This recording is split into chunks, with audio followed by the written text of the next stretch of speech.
Assalamu alaikum. What are the provisions for stores in Central Public Works Account Code, Department Code? ये department code के section 6 में दिया हुआ है stores के हवाले से कि स्टोर्स क्या हैं, इसको कैसे मेंटेन करना है, राइट ऑफ कब करना है, इंस्पेक्शन कब होनी है। Welcome to our channel FIFA online. YouTube पे फिफा ऑनलाइन के नाम से चैनल मौजूद है। इस पर स्टडी मटेरियल है, लेक्चर्स हैं, एमसीक्यूज हैं, एग्जामिनेशन टिप्स होते हैं इसमें। पैरा नंबर 121 स्टोर्स के हवाले से है कि स्टोर्स को जो है वो चार तरह की चीज़ों में डिवाइड किया जाता है। नंबर 1 स्टॉक और the general store, second tools and plant, third road metal and fourth one is a material charge direct to the works. Divisional officer जो रिस्पॉन्सिबल होता है इसकी प्रॉपर अरेंजमेंट का, और वो देखे कि उसकी वो कस्टडी ठीक है, उसकी प्रोटेक्शन, स्टोर प्रोटेक्टेड हैं, वो कहीं डिटोरिएट तो नहीं हो रहे हैं, कहीं आग लगने का खतरा तो नहीं है। While unless there are the orders to the contrary, the officer in charge of the subdivision is responsible for the correctness of all the stores belonging to it. उनकी करेक्टनेस, उनकी अरिथमेटिक का सब डिवीजनल ऑफिसर रिस्पॉन्सिबल होता है। Overall जो है वो divisional officer की रिस्पॉन्सिबिलिटी है ये। Para number 122 purchase, manufacture and repair of stores का। इसमें बताया कि जैसे हमने वो चार कैटेगरीज पढ़ी, स्टॉक की, स्टोर्स की, रोड मेटल था, या डायरेक्टली जो एग्जीक्यूशन ऑफ वर्क्स पे जा रहा है, उसमें ये है कि subject to the provision of the rules for the supply of articles for the public service be procured on the responsibility of the divisional officer without special authority। Divisional officer की responsibility पे purchase हो सकते हैं और उसके लिए अलग से कोई जो है ना स्पेशल अथॉरिटी यूज नहीं होती। Though the superintending engineer's approval should be obtained to the mayors proposed for the purchase of stock in large quantity। अगर बहुत बड़ी तादाद में, बहुत बल्क में अगर आप स्टोर्स ले रहे हैं तो फिर सुपरिटेंडिंग इंजीनियर से अप्रूवल ले लेना चाहिए। If the stores are to be manufactured, a separate estimate for the preparation may be required, as laid down in paragraph 124. The restriction imposed by the rules for the supply of the articles for the public service do not apply to the purchase made by or on behalf of the states which have acceded to Pakistan, port trust, municipalities or local funds, excepting when the stores purchase are paid from the government, revenues on behalf of the government or from the funds advanced by the government। तो अगर government of Pakistan ने किसी चीज़ पे पाबंदी लगाई हुई है, port trust पे पाबंदी है, म्यूनसिपलिटीज़ की तरफ से पाबंदी है, लेकिन जब पब्लिक वर्क्स के लिए स्टोर्स को प्रोक्योर किया जाएगा तो उस पर ये पाबंदी लागू नहीं होगी। Direct that the provision of the rules in question need not to be applied. When a public works department officer carries out a works for any of the local bodies refer to the above, अगर तो वो किसी local bodies के लिए काम किया जा रहा है, पब्लिक वर्क्स वाले म्यूनसिपलिटीज या ऐसी जगहों पे जहाँ पे लोकल फंड्स इन्वॉल्व हैं, उनके लिए काम कर रहे हैं, the said rule shall apply, फिर वो पाबंदी तो एप्लीकेबल हो सकती है। अदरवाइज पब्लिक वर्क्स डिपार्टमेंट के लिए वो पाबंदी, उसकी किसी किस्म की सैंक्शन नहीं होगी। एक्सेप्ट, इस पे भी एक एक्सेप्शन मौजूद है, when the local body specially desire to have the store purchase otherwise and the minor local government accorded its approval to. अगर तो गवर्नमेंट उसकी अप्रूवल दे देती है तो देन उसको भी एक्सेप्शन हासिल होगी। पैरा नंबर 123 उसी की कंटिन्यूटी में परचेज, मैन्युफैक्चर और रिपेयर ऑफ स्टोर्स के हवाले से। इसमें कहा कि जो टूल्स एंड प्लांट का जो हेड था, जैसे हमने 4 हेड देखे थे, कैन ओनली बी परचेज और manufactured against sanctioned estimate. TNP सिर्फ सैंक्शन एस्टिमेट के अगेंस्ट ही परचेज किया जा सकता है, with the exception of the purchases of manufacture not exceeding ₹500। ये बहुत पुरानी लिमिट है, अब ये वैसे इंक्रीज हो चुकी है। For which estimates are not required. जैसे हम पेटी परचेज की बात करते थे, आई थिंक ये 10,000 की अमाउंट है अब, तो उस 500 से यानी 10,000 से ऊपर के चीज़ों के लिए तो एस्टिमेट रिक्वायर्ड होता है टीएनपी में, उससे नीचे के लिए नहीं होता। The powers of the officer to sanction estimate for the purchase, manufacture and repair and tool plant are subject to the above exception and to the note below the same as their powers to sanction estimate technically under paragraph 68। तो sanction, ये technically sanction कौन करेगा, जैसा हमने department code में पढ़ा था, तो हर एक की लिमिट है। एग्जेक्टिव इंजीनियर की टेक्निकल सैंक्शन की लिमिट है, सुपरिटेंडिंग इंजीनियर की टेक्निकल की लिमिट है, इसी तरह चीफ इंजीनियर की टेक्निकल सैंक्शन की लिमिट है। तो हर जितने भी अमाउंट का टीएनपी ले रहे हैं तो वो अपने अपने रेस्पेक्टिव जो प्रोविजन है, जो उसकी लिमिट है, उसमें रहते हुए टेक्निकल सैंक्शन करेंगे। अच्छा जी, इसमें एक नोट मौजूद है कि live stock can be purchase only with the sanction of the minor local government. Live stock पे ये रिस्ट्रिक्शन है कि ये सिर्फ गवर्नमेंट की अप्रूवल से ही दिया जा सकता है, subject to a limit of ₹1000। अब ये भी चेंज हो चुकी है। In any case but the chief engineer of Pakistan public works department may sanction purchase up to ₹500 in a year. अब ये अमाउंट आई थिंक 10,000 रुपये है। Expenditure in excess of ₹1000 require the sanction of the ministry of the finance of the government of Pakistan. तो ये 10,000 की limit से जो ऊपर है, यहाँ कोड में 1000 लिखा हुआ है। अभी ये लिमिट दोबारा कंफर्म करके मैं इस पे एक अलग से एक वीडियो बना लूँगा कि जितने भी वीडियोस में ये अमाउंट की लिमिट दी हुई है, अब वो मौजूदा उसकी लिमिट क्या है, उस पर अलग से इंशाल्लाह वीडियो बनाएंगे। अभी for the purpose of learning आप इसे अंडरस्टैंड कर लें। इसमें एक दूसरा नोट है कि the chief engineer Pakistan public works department and the superintendent but no officer of a lower status may sanction purchase of furniture for office. Officers के लिए जो फर्नीचर परचेज किया जाता है वो या एसई कर सकता है या चीफ इंजीनियर करता है। Their powers in this regard are subject to maximum expenditure of ₹1,500। तो डेफिनेटली ये चेंज हो चुकी हैं, अब ये 10,000 और 5,000 हैं। मजीद मैं इस पे आपको डिटेल दे दूंगा। Respect for each estimate in excess of ₹1,000 require the sanction of the Ministry of Finance। Para number 124।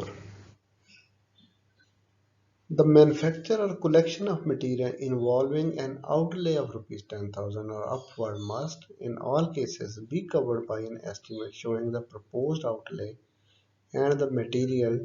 If the material be for a work already duly sanctioned or for the reserves stock within the sanction estimate for the division, the estimate will merely require the approval of the SE, but in all other cases, the estimate must be duly sanctioned by the competent authority, as though for an original work।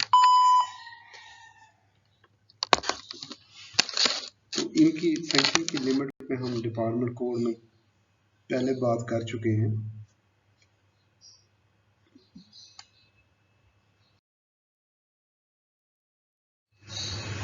Para number 125, यहाँ एक general principle बताया हुआ कि orderly material should be purchase only for works in progress and no reserve stock should be kept except with the specific sanction of.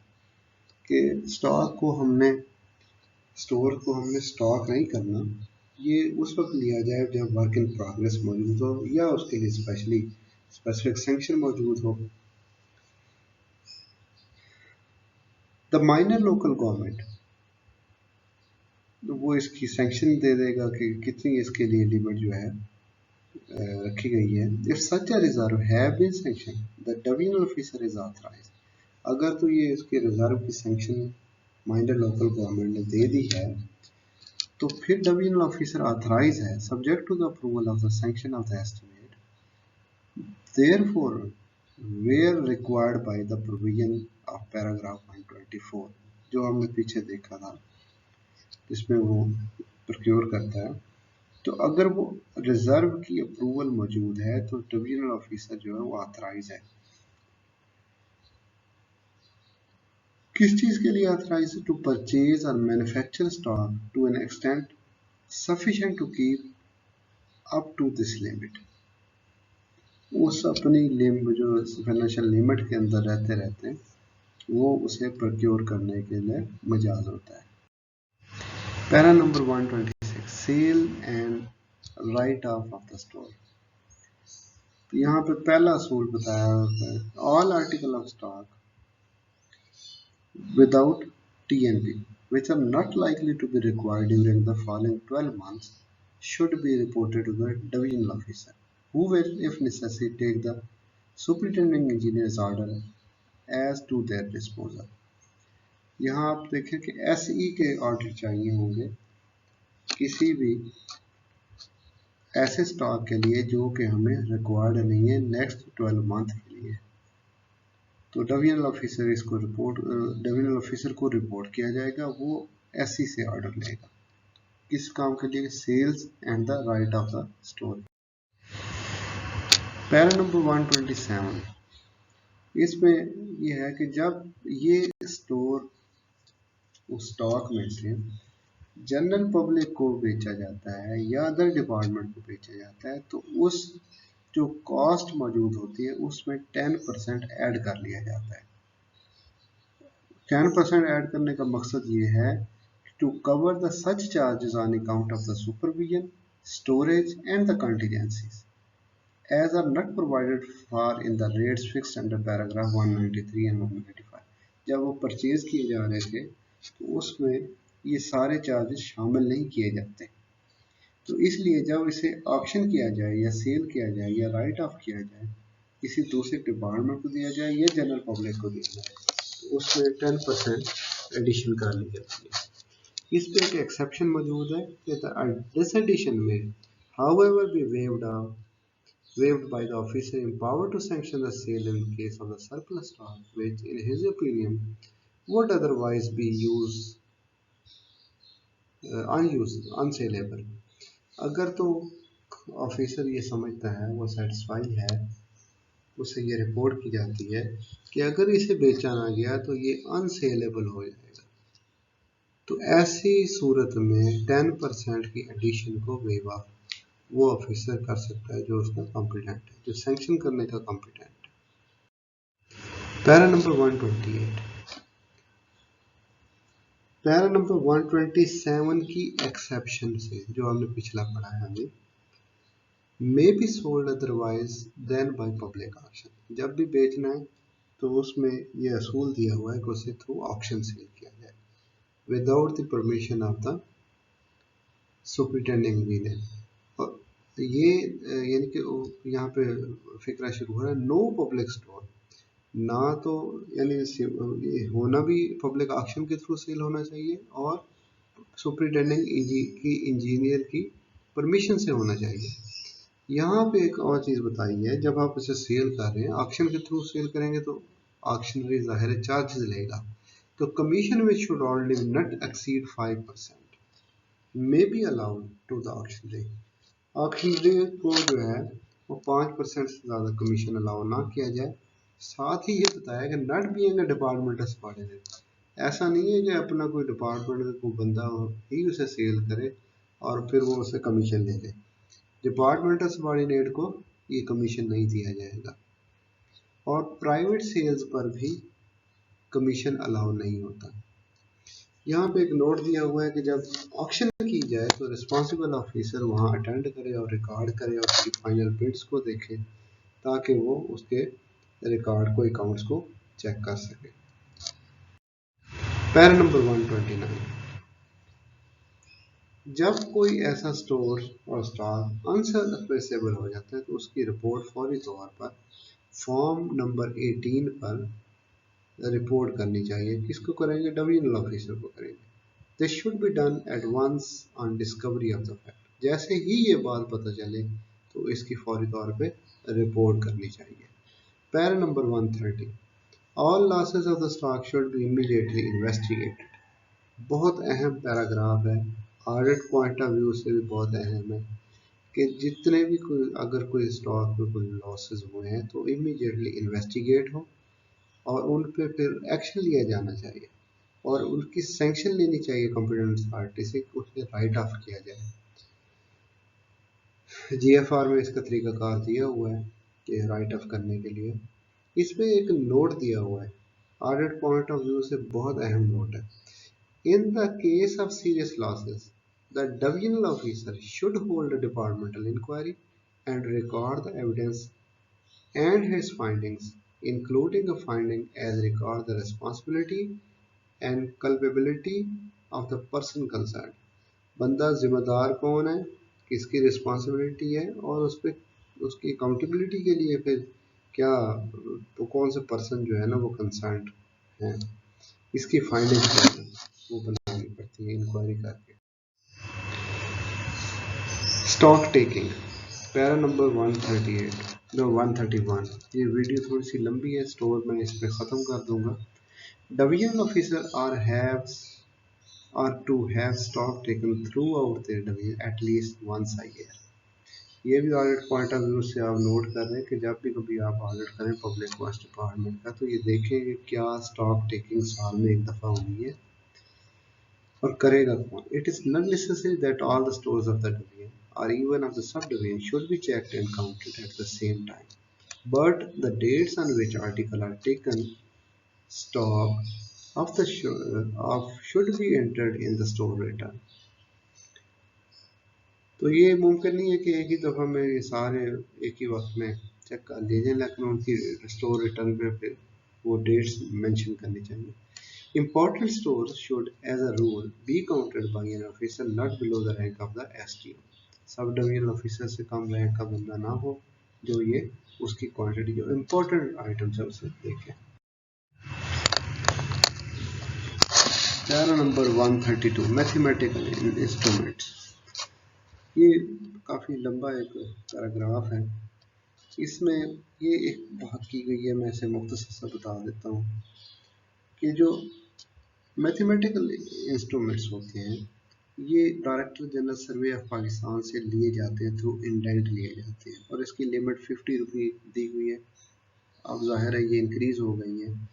तमाम indents जो है ना वो उस एक सर्टिफिकेट उसके साथ देना चाहिए, उसके डिटेल प्रोवाइड करें जो इंडेंटिंग ऑफिसर है या सप्लाई ऑफ आर्टिकल के हवाले से उसका सैंक्शन एस्टिमेट प्रोवाइड करें, स्पेसिफिक रेफरेंस दें और नंबर ऑफ इंस्ट्रूमेंट्स बताएं, उसकी प्राइस लिस्ट जो कि उसने वहाँ से कोट करके ली है। इंस्ट्रूमेंट रिक्वायरिंग रिपेयर वो भी जो है ना वो director general survey of Pakistan को भेजी जाए और या फिर डिपो को भेजी जाए जहाँ से ये मैथमेटिकल इंस्ट्रूमेंट परचेज की गई थी, ली गई थी। तो या यहाँ पे भी एक इंस्ट्रक्शन दी हुई है कि इन इंस्ट्रूमेंट को मैथमेटिकल इंस्ट्रूमेंट को स्टॉक ना किया जाए इन एक्सेस ऑफ द रिक्वायरमेंट, और अगर सरप्लस इंस्ट्रूमेंट हैं तो फौरी तौर पर director general survey of Pakistan को वापस भेज दिए जाए या डिपो को वापस भेज दिए जाए।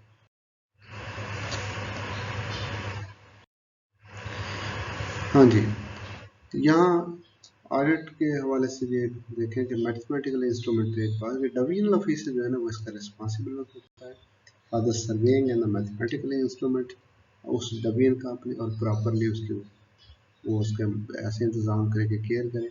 अगर कोई इंस्ट्रूमेंट को कोई मसला हो जाता है, इंजर्ड हो जाते हैं, टूट जाते हैं किसी की नेग्लिजेंसी की वजह से या केयरलेसनेस की वजह से, तो वो उससे ये लॉस पूरा किया जाए उसके अपने पॉकेट से या उसके सबॉर्डिनेट रिस्पॉन्सिबल जो है उस डैमेज का उससे रिकवरी होनी चाहिए।